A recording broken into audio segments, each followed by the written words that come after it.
Let us pray. Loving God, on this day that you have made, in which we lean into the purpose and meaning that comes from being part of a creation that points to the Creator, we give thanks for this time. For Dr. Douglas, for all those gathered here in person in the lounge and on Zoom.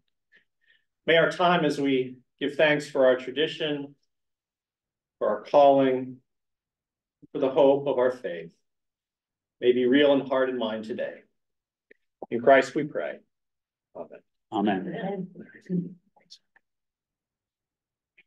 Now, again this week, our speaker is Dr. Bruce Douglas, one of our favorites, who's about to become an honorary member of the congregation, I suspect. He's with us so frequently. This year's topic is the impact of righteous statecraft, reformed political thought. This week, we're focusing on the 19th and 20th centuries, having picked up on ideas that we were just starting to get into before David led us off in prayer. So, Dr. Douglas, the floor is yours.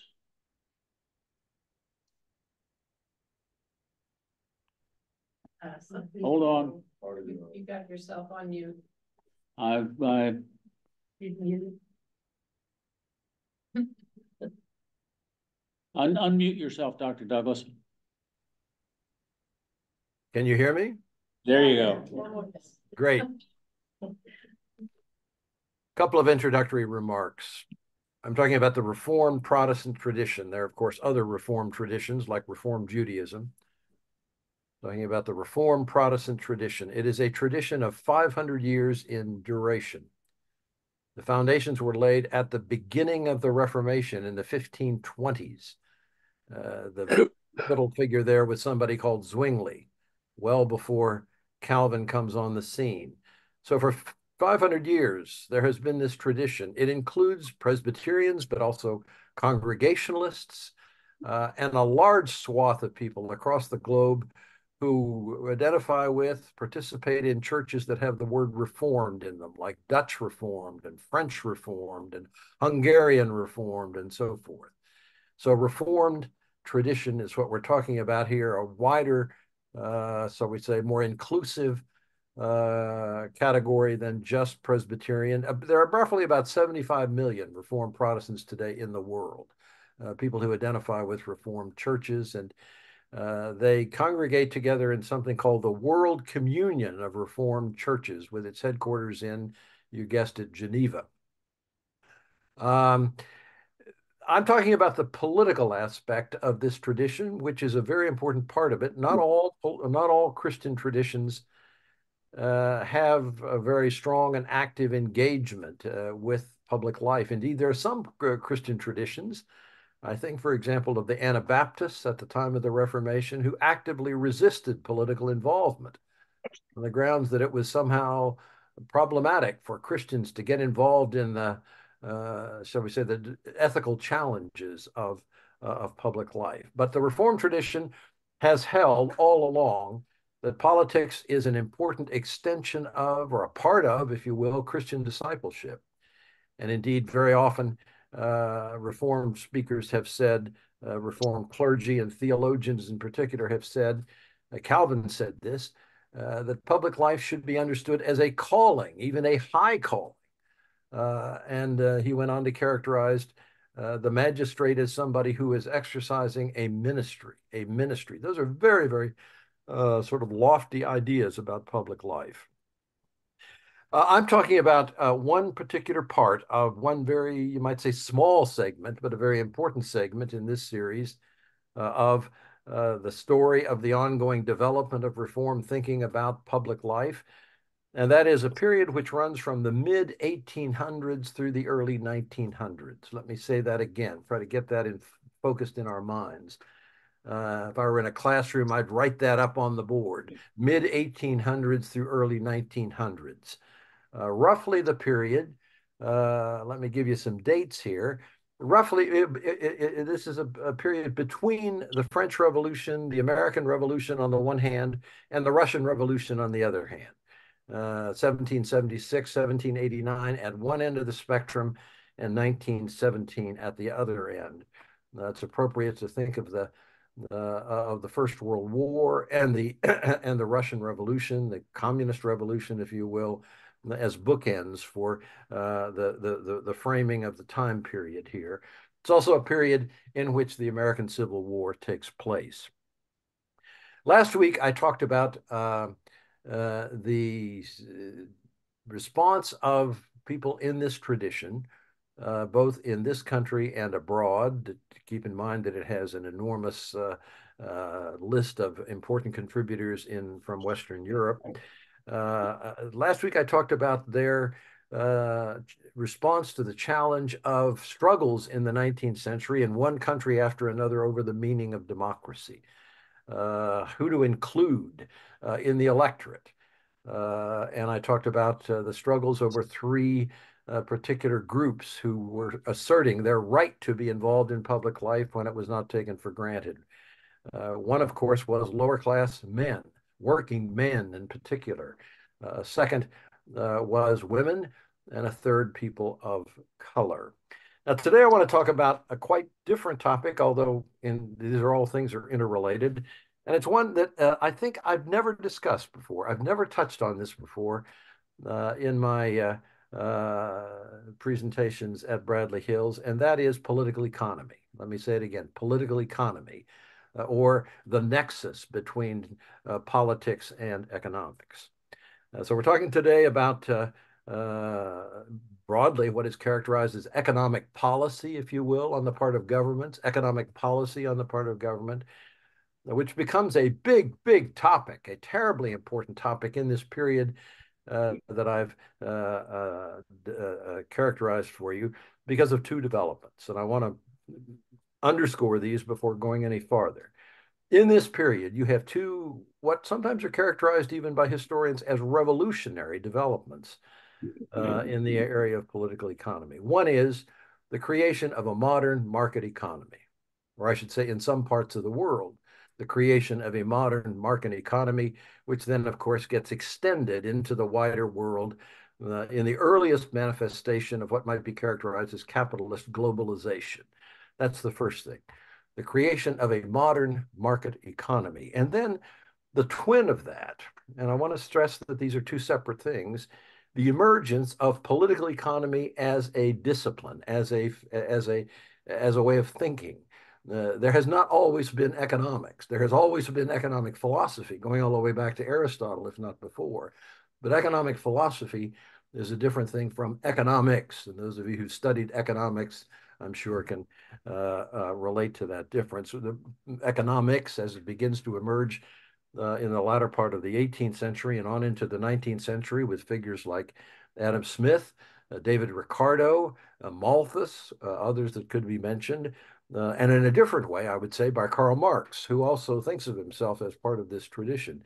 These are people who all made a big point of saying, I'm a scientist. I'm doing science here when I analyze the ebb and flow of economic development. But what they were analyzing in large measure was the emergence of these market economies. So, two developments, modern market economies, and then the twin of it, if you will, in the intellectual world, the emergence of political economy as a way of thinking, a new, fresh way of thinking about economic life. Now, in my presentation today, in discussing the response to this, the Reformed response to this new world opening up with modern market economies, and to some extent urged on and certainly justified by political economy, I'm going to talk about this in three steps. Those of you who want to have a clear sense of where this is going, the first step is I want to talk about in broad outline the emergence of this economic revolution. What was the economic revolution that is summarized in these phrases I've already given you? Secondly, before getting to the Reformed response to that development, I want to talk about the background to it in Reformed thought. That is, earlier Reformed thinkers going all the way back to the Founding Fathers, people like Zwingli and Calvin. How did they think about the relationship between Christian discipleship and economic activity? And then the third part of my remarks we'll get to the specific point of, well, when people were living through this development, what was the Reformed response? What was the Reformed response in the latter part of the 19th and on into the early 20th century? Now, let me begin the first of those three discussions by referring you to a book that I think very highly of, and I commend it to you. It's by now an old book. I feel sometimes when I recognize the intellectual resources on which I rely, at least some of them, my age. But I think this is a book which stands the test of time. And the book is, some of you may have read it, some of you may have encountered it in school at some point in your education. It's a rather famous book now called The Worldly Philosophers, The Worldly Philosophers. And the author is a distinguished economist and a historian of economic ideas named Robert Heilbroner, Heilbroner. The Worldly Philosophers. And by the way, that book came out in the 1950s, and it was reprinted again and again and again. When I used it in my teaching, I never had difficulty getting the students getting access to it, because I'm sure it's available in an e-version now, an electronic version now. It's a really important book. At any rate, Heilbroner says the following in the first couple of chapters, which are just spectacular in capturing what I'm about to say. He says the emergence of modern market economies in the period we're talking about was a revolutionary development. The emergence of modern market economies was a truly revolutionary development, and he actually says it's more revolutionary than the French Revolution or the American Revolution or the Russian Revolution. The emergence of modern market economies. He stresses there, and this qualifies what I've said a bit, that it actually unfolds slowly, and sometimes the pace of change obscures the fact that something fundamental is happening. He says the roots of this go all the way back to the 17th century, the 1600s. And by the way, really, he himself relates it to the Reformation. The authorization of state actors to take control of all those church lands and then to sell them turns a whole, and that coupled with colonization abroad, exploration abroad, creates a whole new set of economic resources to be used in a fluid way. He says it starts in the 1600s, it builds steam in the 1700s, and then in the 1800s and the 1900s, you begin to fully see its consequences. Well, that's what we're talking about here. He says two things were important about that revolution. And sort of the core of what made it revolutionary was the following. Number one, what emerged in that period was the idea of economic growth as an ongoing, perpetual project. Boy, that captures our ethos, does it not? The idea of economic growth as an ongoing, perpetual project. It's like it being on a hamster wheel. I wrote a book on Max Weber where the publisher chose to use a hamster wheel as a way of capturing the ethos of it. The idea of growth as an ongoing, perpetual project, meaning that the expectation that develops in people's minds that there should be, if there isn't, an ever expanding supply of goods and services, and of course, wealth. Goods and services and wealth, more and more and more and more and more and more. That idea captured people's imaginations in a way that it had never before. And then the second idea, he says, that's closely linked to that in this period, is that, and this is connected to the emergence of modern nation states, is that it was assumed once that idea caught on, the government had an important role to play in that process. Governments had an obligation, if you will, to promote in their own societies this steady advance of economic activity and goods. Before that time, Heilbroner stresses, and boy, this is an important thing to get your mind around. Before that time, the prevailing assumption was that economic productivity was relatively static. Economic productivity was relatively static. that you were not going to be moving steadily forward, which is why in one society after another, it's just taken for granted, even by the most discerning observers, that there's a very small amount of surplus, we would say, available to people, which the rich people consume, and the rest of the population are desperately poor. Just think about that as a recurring sort of pattern of life, which gets broken by this idea of economic growth. Now, once it is posited, and by the way, it wasn't just posited one bright morning. There was an argument that had to be made for it. And especially that argument was conducive to the emergence of what we call the Industrial Revolution. And let me give you some dates here. Sometimes this stuff gets very abstract. Because the pioneering society is Britain.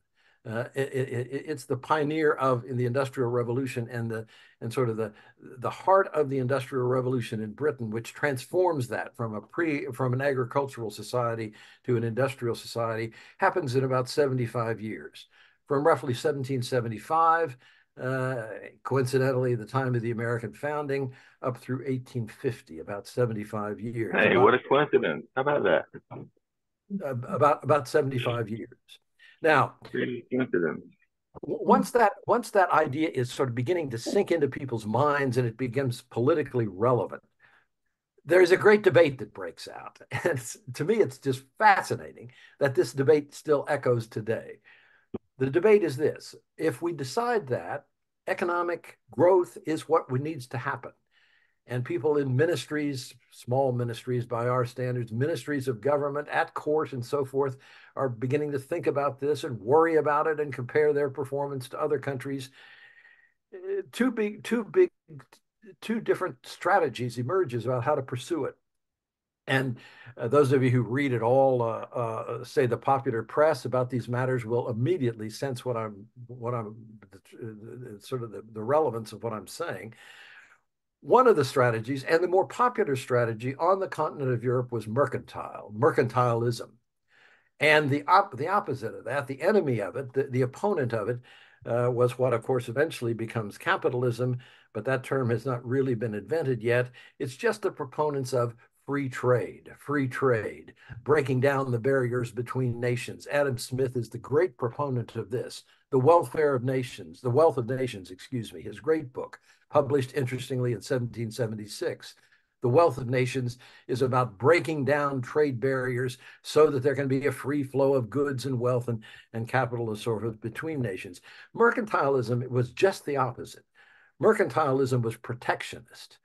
Sound familiar? Was protectionist, insular. The sort of the mercantile strategy in thinking about economic growth, economic expansion, was to build barriers around one's own nation and, to be sure, invest in the development of that nation, but then to a large extent hoard the wealth which was created there for us. And the thought was that if you allow the walls to be broken down and others to penetrate in, they will, I'm going to use a phrase here, they'll take our lunch. We've got to protect. If we're going to do this well, we need to invest, focus within, and then protect what we've got, hoard it, if you will, rather than allowing a free flow of goods and services. And by the way, that translates into, let me just jump ahead, and I'm sure some of you are thinking in these terms already. Sort of the modern equivalent of that is something called industrial policy. And to some extent, the current administration here in Washington is devoted to industrial policy. Not entirely, but to some extent industrial. Now, over against that were the free traders, the people like Adam Smith, and broadly, the founders of modern political economy, the people who were creating this discipline, Smith, Ricardo, and so forth, were people who were devoted to sort of attacking the mercantile set of assumptions and insisting that free trade, free flow of goods and services was the way to go if you wanted to have economic growth. Now, let me make a crucial next step in the analysis I'm developing here. The latter philosophy, the free trade philosophy, the laissez-faire philosophy, if you will, the Adam Smith philosophy caught on in the English-speaking world to a much greater degree than on the continent of Europe. Let me say that again. The free trade philosophy caught on and became part of government. It didn't triumph precisely, but it had much more influence in the English-speaking world and more broadly, the Reformed world. I think of the Netherlands. That's another place where it really prevailed, in contrast to much of the rest of Europe. And of course, all of these ideas are in play in the new American nation as it emerges. There's a lot of discussion about these matters going on among the Hamiltonians versus the Jeffersonians and so forth in the United States. Should the United States be more a protectionist or should it be more a free trading nation? Now, these ideas caught on to a much greater degree in the English-speaking world and more broadly the Reformed world. And the next step in the analysis is to say this. To a large extent, in economic terms, this was a great success. This was a great success. If the goal is to create economic growth, to expand the pie, to use that image, it was a success. In the countries where this was practiced, there was more trade, more industry, more wealth, more power. These countries, I talked last week about, as a matter of background to the discussion of democracy, these countries became all over the world. It enabled them, I'll talk about this next week, it enabled them to become much more powerful in geopolitical terms. But in many different respects, they became more prosperous, more powerful, and it seemed to be a kind of obvious inference over time that these were the countries that were more advanced. These were the countries that were more advanced. They were at the forefront of the modern project, if I can put it that way, of expanding wealth and promoting economic progress. Now, having said all that, let me now refer to another really famous book, indeed arguably a more famous book than the worldly philosophers. And that is a book called, and some of you may have actually read this book, certainly most of you have heard of this book, a book called The Protestant Ethic and the Spirit of Capitalism, written by Max Weber. And by the way, it's W-E-B-E-R, even though it's pronounced the Weber, Max Weber, the great. And by the way, Weber is known today as a sociologist, indeed one of the founding fathers of sociology, and the Protestant Ethic and the Spirit of Capitalism is commonly recognized as a classic in sociology. But he actually, in his own sort of formation and then practice as an academic, was more an economist and an economic historian.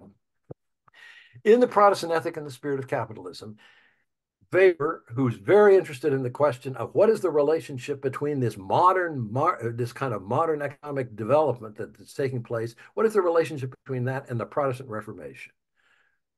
And sort of the broad question he poses is there some kind of causal connection between the Protestant Reformation and the emergence of this economic dynamism in these predominantly Protestant Reformed countries? It was Reformed Protestantism and not Protestantism in general was his interest. Why is it that there is this economic dynamism? And he named three countries primarily: Britain, Netherlands, and the United States by the time he's writing, which is the early 20th century. The book first appeared in an article form in 1905 and 1906.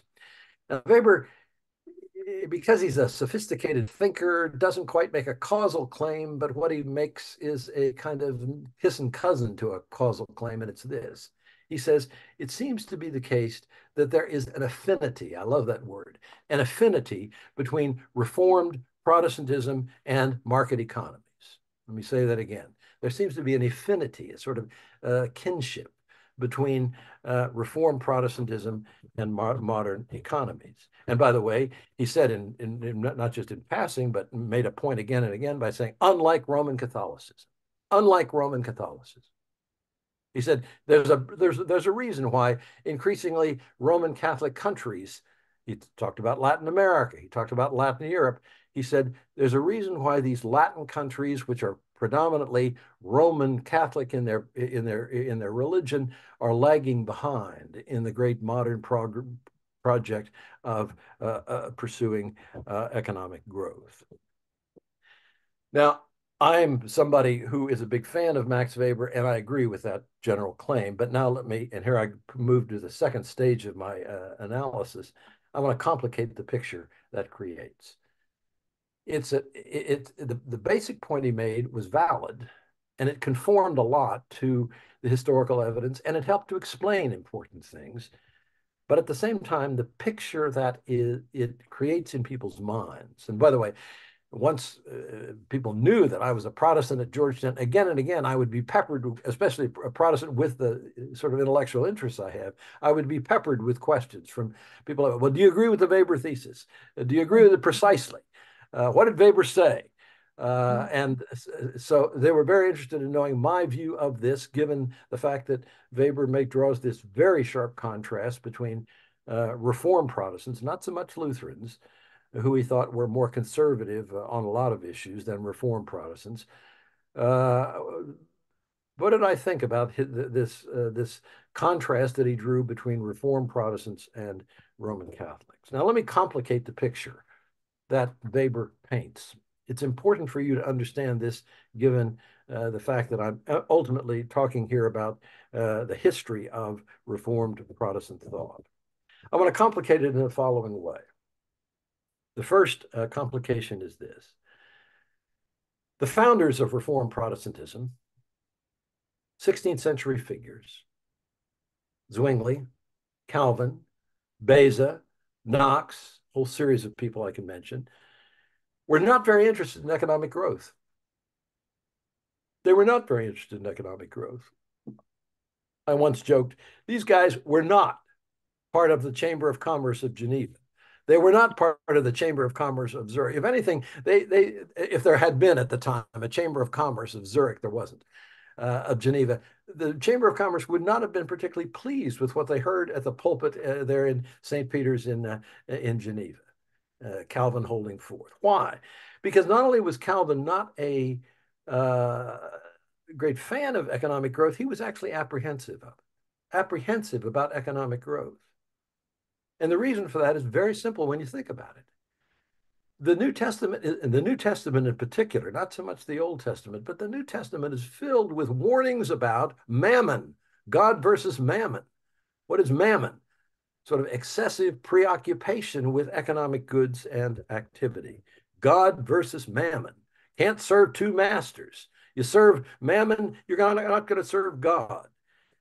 Calvin absorbed that and therefore was constantly uneasy about people who were inclined to say the greatest good for us as a society is economic. And he confronted that in Geneva.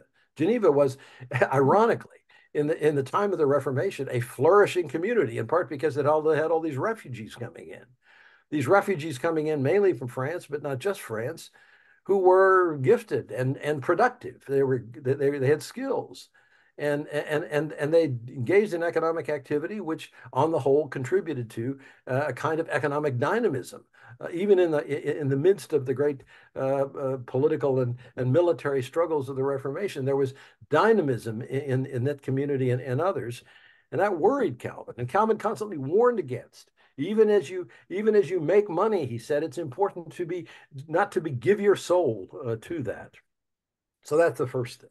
There's a deep tension in Calvin's thinking and other Reformed thinkers between pursuing wealth and, shall we say, pursuing the things that really matter in this life, which has to do with righteousness. Point number two, that translated whenever Reformed figures got power and used that power politically, whenever that happened. And the two examples I want to point to, the most important examples, pure examples, if you will, are Geneva and Massachusetts Bay Colony. Keep in mind that the Puritans were dedicated Calvinists. They were almost more Calvinist than Calvin, the Puritans. Massachusetts Bay Colony, Geneva, when particularly in the period of Calvin's leadership, Both of those societies, and others I could mention, but both of those societies had the following. They had a lot of regulation of economic activity, inspired in considerable measure by a concern that economics not take over people's lives. That was a very direct concern, a spiritual concern. And then on top of that, they saw correctly that, shall we say, an unregulated market, a completely unregulated market, may be very efficient in economic terms, but it typically has social and other costs which injure people. So they tried to regulate the way in which they didn't forbid it, they didn't prohibit it, but they tried to regulate as much as possible economic life. So you had, for example, regulation that would have just the Heritage Foundation would go berserk if they did an economic analysis of these communities, because there was a constant emphasis on just prices, just wages, enough taxation to make sure that that those who are victimized by market forces are able to get their fair share, and a big emphasis on fairness. So we want to make sure that as economic life unfolds, there is some guarantee that people will get a fair shake, a fair chance, and so forth. Or another way to put it is to say, I read an economic historian not long ago who said, these were contained economies, not open economies, but contained economies, and they were contained in order precisely to limit the degree to which economic goods and activity dominated people's lives. Let me say that again. Limit the degree to which economic goods and activity dominated people's lives. Hold it in check would be another way to put it. Or to use an image now that I want to rely upon, they were trying to hold economic man in check. Trying to hold economic man in check, not unleash him, as Adam Smith would want us to do. The third thing I want to say is there's a deep irony in this. I've said the early founding fathers of Reformed Protestantism were very, very wary of economic growth. I've then gone on to say, secondly, that translated into use of public power to sort of control the dynamics of economic life. Now, my third point is, and this is the Weberian point, Max Weber coming back to haunt us. Max Weber, toward the end of his work, points out the following. He admits kind of all the things I'm saying in an indirect way by saying most of the important economic consequences of the Protestant Reformation were unintended. Most of the important economic consequences of the Protestant Reformation, of course, they were unintended. They were unintended because neither Calvin nor Luther before him were about trying to create modern economies. They were about trying to reform the Christian religion. But there were unintended consequences, and here let me stress one of the most important and obvious. The good life for Calvin was a life of sort of reluctant consumption. Or as one of my professors said in graduate school, growing out of this sort of Protestant attitude, this original Protestant attitude about wealth, was a presumption against consumption. I love that phrase, a presumption against consumption. Translated into thrift, the great value of thrift. You don't want, even if you've got all kinds of economic resources, you want to be very thrifty in the way you use those resources, lest what? Lest you do damage to your soul. But thrift as a virtue, and by the way, that when Max Weber is painting the picture of the Protestant, the good Protestant who emerges out of this, Reformed Protestant who emerges out of this, he's very thrifty. He's very thrifty, maybe too thrifty. And he is, or she is, but they're talking mainly at this point about males. What does he do with his money? He's making all kinds of money. He's very good at it. He's skilled at it. He's got entrepreneurial skills, and he works hard. Well, he's got a lot of money, and what does he do? He saves it. And that savings becomes, over time, the basis of, in one country after another, Vebern says, where did they get the capital to create these modern dynamic economies? Mainly through the capital formation that was generated by the savings, the thrift and savings of good, pious Protestants.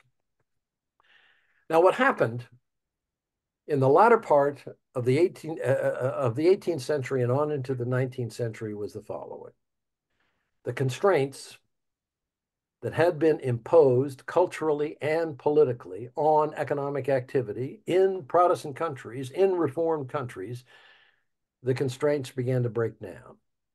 And economic man began to assert his independence. That's the thing that we're really focused on in this period from the mid 1800s through the early 1900s. And it's the time of the Industrial Revolution, a great flourishing of, you might say, unbridled economic activity, or relatively unbridled economic activity.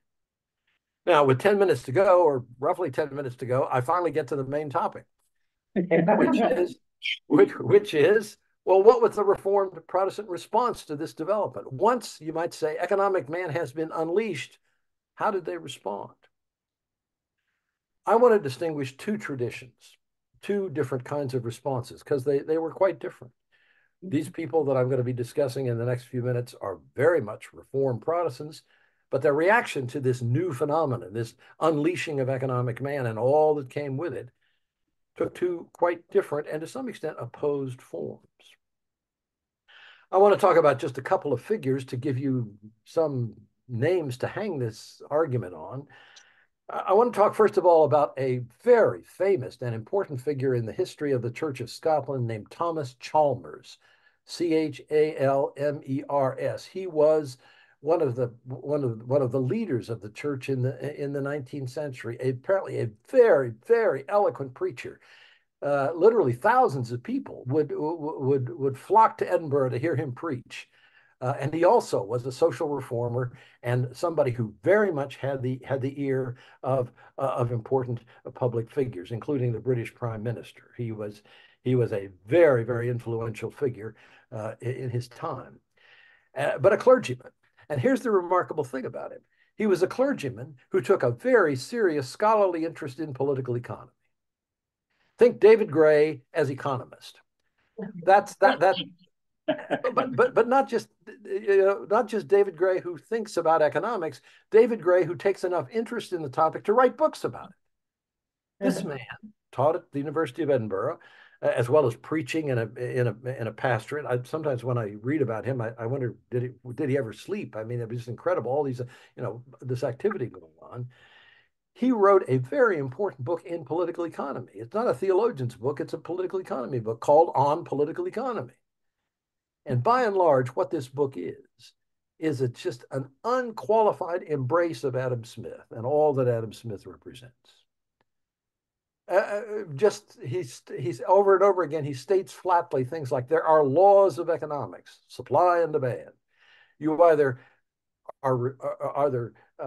use the knowledge of those laws to your benefit or not. And basically what it meant was if you deviate from the laws of economics, supply and demand, free trade, all of that stuff, if you deviate from that, you're going to undermine the nation's capacity to achieve economic growth. Here's a remarkable phenomenon. I find it, I can just feel Calvin spinning in his grave. Here is a learned Scottish divine who professes to be a Calvinist, who's a free marketeer, who recognizes in the course of his writing there are all kinds of social consequences. In one of the parishes that he served for a while, there was a very large contingent of people who were desperately poor, because the wages that were being paid to them as industrial workers, and by the way, he had great compassion for them, great compassion for these people, and recognized again and again that a lot of the negative social consequences of the Industrial Revolution were directly consequences of these economic laws that he upheld. But his response to the challenge that posed was the following. the civil authorities, the civil magistrates have to pursue single-mindedly, or at least as single-mindedly as they can, the goal of economic growth. And it's the church's job to, through acts of charity, to deal with the consequences. I hope you see the sort of the logic of that and how it feeds into a certain way of thinking about economic life and the Christian life that we're quite familiar with. By the way, one other thing to note about Thomas Chalmers is that he was known as an evangelical, a Protestant evangelical. So one of those people who believed very strongly in the need for rebirth, spiritual rebirth, and all of that. Now, that was one response, and I would say a very common response. A lot of the people in the United States who characterized themselves as evangelicals in that period, not all of them, but some of them, followed that line of thinking. A quite different line of thinking came from people who today we associate with one of two things: centrist politics or the social gospel. Centrist politics or the social gospel. And I want to refer you in particular to another figure. I've already mentioned him here before, but I'll mention him here today and then even more next week. And that is a very, very interesting and I would say almost extraordinary figure named Abraham Kuyper. Kuyper, Kuyper. He was a clergyman, a university president, founded a newspaper, founded a political party, and eventually became the prime minister of the Netherlands. Again, when did he sleep? Just an incredible, and by the way, published many books, intellectually serious books. Now, he was the advocate of a kind of politics which he himself characterized as centrist.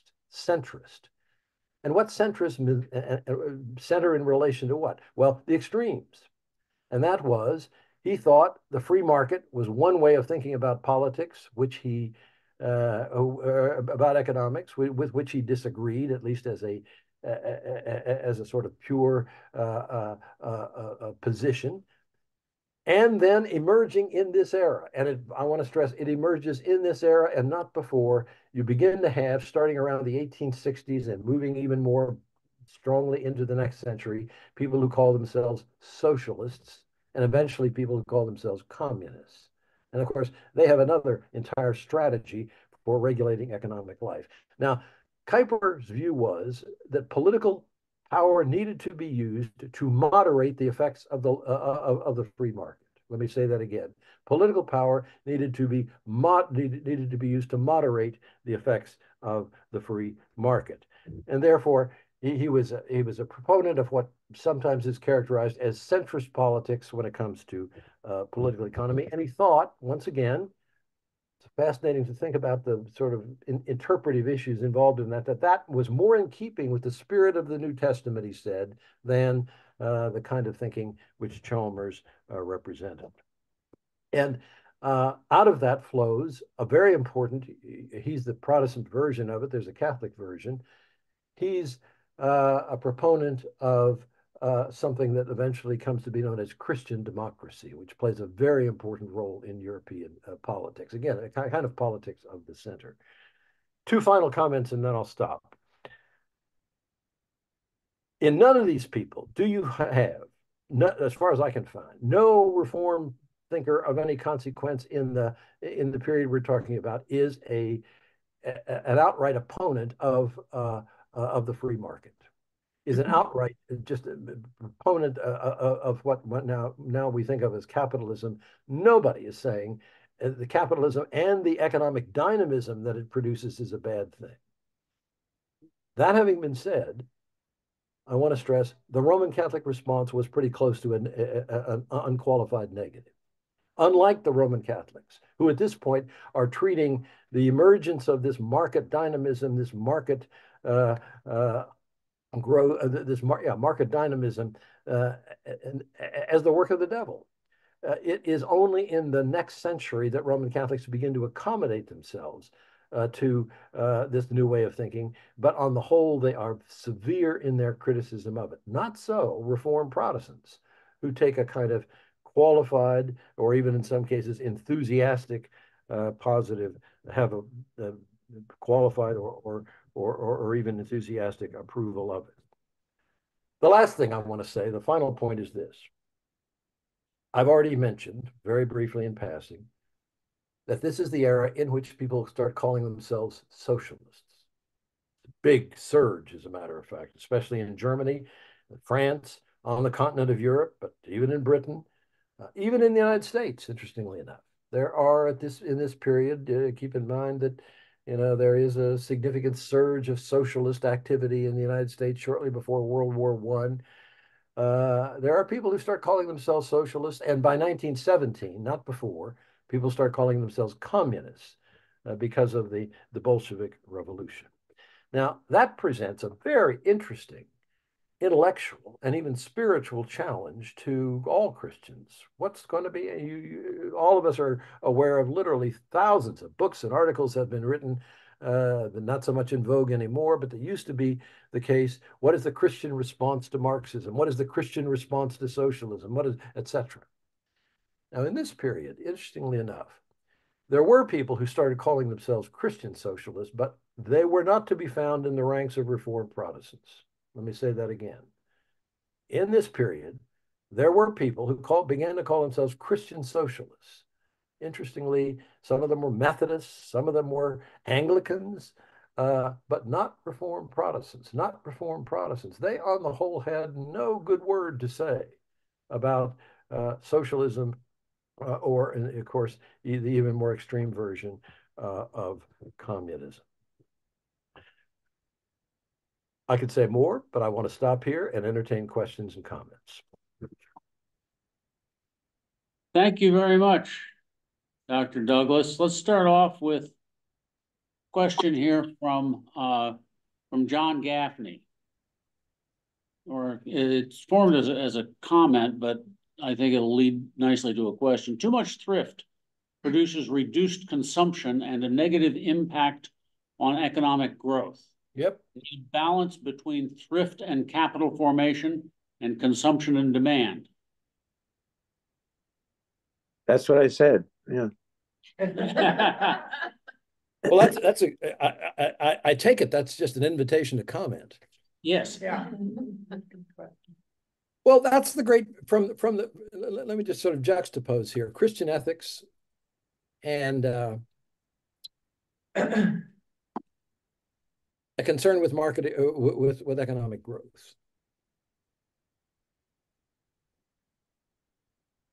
Every time you get a serious effort to get people to reduce consumption, let's say in the name of some higher good or some moral consideration, somebody's going to say at some point, well, if there's not consumption, then that results in some degree of economic stagnation. Somebody's got to buy the stuff. Somebody's got to buy the stuff. Otherwise, we're not going to produce the stuff. We will have less incentive to produce the stuff, or they're going to be gluts, and et cetera, et cetera.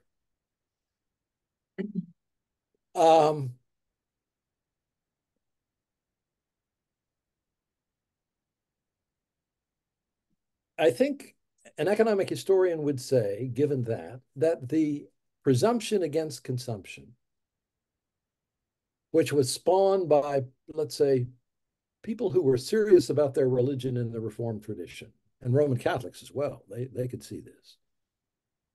Presumption against consumption inspired by serious religious motives at some point had to break down or had to be challenged in order for real economic growth to take place. Let me say that again. The presumption against consumption had to break down, or at least had to be seriously challenged if economic growth was to happen in a serious way. Now, I cite to you none other than John Maynard Keynes as the great proponent of that view. I don't know how much you know about Keynes, but Keynes did his major work in economics in the 19 teens and the 1920s, just shall we say, just beyond the time period I'm talking about here, although he certainly came to prominence in this period. He was an economic advisor to the Brits at the Versailles Conference in 1917. Keynes said the only way that a market economy really can flourish is to get this, and he blamed Protestants. He said, get this reluctance to consume, and he even characterized it as a reluctance to enjoy life on the part of Protestant-inspired reluctance to enjoy life. And that has to break down if we're really to fully realize the promise of economic growth. And then he said the following. He said, and the great promise of modern advertising is that it is going to accomplish that. The great promise of modern advertising, and keep in mind, we're just on the threshold here of the kind of advertising that in the 1920s and 30s begins to change our attitudes about consumption, people's attitudes very significantly. He's still living in a period when there is, I think he would characterize it as a kind of hangover of this presumption against consumption is still there, and his hope is, in the name of economic growth, to see that gradually lose its efficacy. Now, I have to say one other thing about that, which is not in the question in the topic, but it's such an interesting question. Keynes had what I think is just a kind of mistaken idea, which complemented that. And this is articulated in a speech later, a small essay that he gave in the late 1920s. What's the full title of that? Economic Consequences of what I'm having a senior moment here. At any rate, basically the idea is economic consequences of prosperity for our grandchildren. Writing in the 1920s, he said, I foresee a time when there will be such an abundance of goods and services that people will get bored with consumption. And he was talking about what? Our lifetimes. Our lifetimes. People will get bored with consumption, and they will be reluctant to work as nearly as hard as they have in previous generations. And the great thing about that, he says, is that I just know that human beings have higher aspirations than simply the ones which are fulfilled in consumption. And so gradually, he says, I think there will be a shift in values away from material preoccupations towards higher goods. And he characterizes those higher goods as the things that really make life worth living. Now, I think my own view is, just to touch on that point, which is aside from our main theme this morning, I think that has proven to be a really naive assumption. And I think Keynes would have been much more complicated in his reasoning about the consequences of breaking down the presumption against consumption if he had a more realistic view on that topic. Tracy, and then Michael. Yes, thank you, Dr. Douglas. I wanted to follow up with the writings of Chalmers. I'm not familiar with them, but you stated in his writings he was all for the unfettered capitalism and unfettered growth and economic activity, and it was the church's responsibility to deal with the consequences. So at the end of this time period we're talking about, there is the emergence of the labor movement. Yes. Where workers are asking governments, corporations to share in this wealth and in essence deal with some of this consequences of unfettered growth. Do you have any insight, and maybe Chalmers didn't write about this, but what his reaction to that request by the laborers themselves to have government and corporations actually deal with consequences of unfettered capitalism? Well, I can be simple on that point. And by the way, that's a great question. And this is a topic which is so rich. That's another aspect that I welcome the question because I barely touched on it. Chalmers died before this late 19th century set of developments to which you refer could take place. He died in early 1860s. Okay. So he's really a first half of the 19th century kind of guy. But I can say, he saw this coming to some extent. I mean, there were rumblings of workers seeking first of all, seeking the vote, which I talked about last week, but secondly, seeking redress from their grievances, including the right to strike and so forth. He was adamantly opposed to labor unions.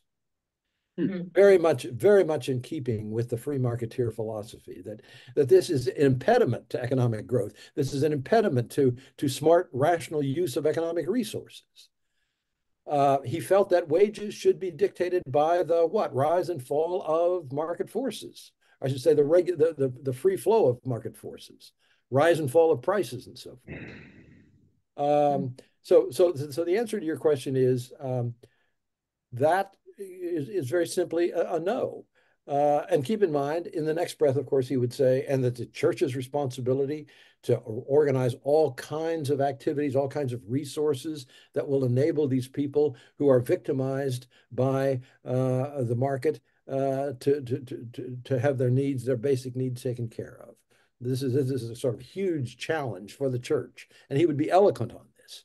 And he would also be eloquent about the importance of church members giving freely of their wealth to the church so that the church has the resources to provide soup kitchens and housing and all the things which are necessary to sort of reduce the suffering. But Kuiper is of a somewhat later generation. He was the prime minister of the Netherlands in the early 1900s. And he's a man who's trying to win votes. And part of the struggle he's got is he's living in a country where the working class is increasingly organized and has the vote, and he's trying to appeal to them. But I think also out of conviction, he's anxious to use public policy as opposed to the work of the church, public policy to address the concerns of working class people. He was not at all opposed to things like, in some modest form, regulating, certainly providing opportunities for the working class to strike and to ensure their rights in that regard, but also to vote and to have policies which, to some extent, economic policies which reflected their interests. And I think your question and has led me to say that I think in part the difference between Chalmers and Kuiper is a generational one. Two different sort of phases in the unfolding of the Industrial Revolution. Chalmers is from a period, you might say, the Romantic period of sort of entrepreneurial activity in industrial Britain, not having to worry terribly much about the consequences or political muscle working against them. Whereas Kuiper is from the generation, really, in American terms, post-Civil War, where he's got to worry about sort of a different environment, a more industrialized environment. Anyway, thanks for the question. Michael? Yeah, when you were talking about the presumption against consumption, it made me think of that question, what is the difference between an Episcopalian and a Presbyterian? And the answer is that they sin the same amount, but the Presbyterians haven't learned how to enjoy it yet. I was That's well said. I was thinking when you were talking about Max Weber that he raised an interesting question, and that was about a sign of providence. Yep. And that, if I'm not mistaken, that if you accumulated wealth, it was a sign that you were one of the elect. I don't know if that's right or not, but that was my impression from studying it 50 years ago. Jim and Tammy Baker would certainly agree. Whoa. See, that's the kind of question I would get at Georgetown all the time. And of course, it's just, anyway, the precise claim that Weber made, which I think is probably accurate, is the Puritans in particular. He was really focused on the Puritans because, of course, the Puritans were the English manifestation of the Reformed way of thinking at a time when the groundwork was being laid very nicely for this sort of economic takeoff, an industrial revolution and so forth. And one of the interesting things about the Puritans is that they wrote diaries and had all kinds of introspective documents that they produced because they were concerned to examine, they were encouraged to do this, examine the state of their own souls. So can you imagine, sort of doing an inventory, what's in there? And of course, they always came to the conclusion that it's a mixed bag. That some of what's in there is, and I think probably all of us would say this, some of what is in there is okay, and you might take a certain amount of satisfaction in it, and some of what's in there is not so good. So there's always struggling, this kind of ongoing spiritual struggle between the forces that are the dynamics in your life that are conducive to the self-image of a righteous man. And of course, the ultimate question is in any way my life worthy in the eyes of God? I mean, let's dignify it. Is my life worthy in the eyes of God? And of course, the simple answer is no. But then there's this idea, some are redeemed. That's part of it. Some are redeemed. And here now to get to your point, I think as Weber renders the Puritans, and I think this is pretty accurate, it only made sense to view the successful acquisition of wealth as providential if this was in the context of a truly righteous life. Do you follow what I'm saying? This is somebody who's really working hard in a quite dedicated way to live a righteous life. And they had a whole set of assumptions about how that would, in other words, serious about righteousness. And if one lived a life of that character, the natural inference was, well, if certain good things happen to me, it must be because in some sense God's shining his light on me. So it was in that sense. It was not just anybody whose stock portfolio is growing. I'm very loosely characterizing here. It wasn't. You couldn't just translate stock portfolio growing equals providence. It was stock portfolio growing in the context of a dedication to righteousness that gave them, and I think this is the right word, reassurance that God is in some sense approving of what you're doing, because they were always wondering about God's approval. By the way, let me just say that you can easily make fun of all that stuff. I don't make fun of it because I think these were people who were serious about their religion in a way that most of us are not. They were serious, maybe too serious, but they were serious about something that is serious after all. This is serious business religion. And this is sort of, if you could fault them at all, it was because they were religious athletes. They were sort of too dedicated to achieving certain religious ends. But in principle, the dedication itself is hard to fault. Thank you again for that question. That was a good one. We are Mila Williams has the last question for us. What's the view of inherited wealth versus wealth that one gains, one earns through one's own hard work? Well, you guys are on your game today. Every one of these questions is like an invitation to a lecture, and you can feel my temptations. The simple answer is the following, and it's a wonderful question in what might be characterized as sort of more sophisticated economic ethics. That's what we're talking about here. What is the proper use of wealth in that sense? The Catholic answer has been to say philanthropy. Philanthropy, full stop. Give to, Georgetown. Give to let me back away from that a little. That's a self-interested comment. Give to the sisters of whatever, fund a whole religious order. And Catholic philanthropy has been spectacular in that regard over the centuries. The Reformed Protestant answer is very interestingly different. To be sure, there is still that idea, we see it in Chalmers and others, of we have well, the fundamental theme in both is you've got to use your wealth responsibly. You don't just enjoy it. That's a frivolous use of that wealth. You got to use it responsibly. So the Catholic version of responsible is on the whole charitable giving. The Protestant, and particularly the Reformed Protestant version of this is, well, yes, charity is good, but also using that wealth productively, investing it in what? More economic growth that will, particularly, you can work out a whole argument here. If you want to create jobs, then somebody's got to provide the investment that will make it possible, that kind of thing.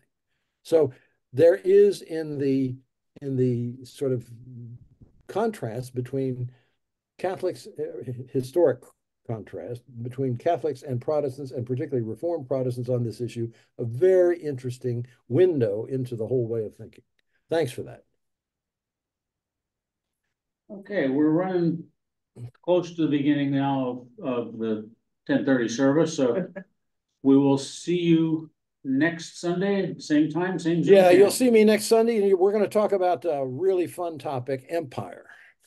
Oh, Protestant empires. excellent topic. Have a good week. Thank you. Thank you.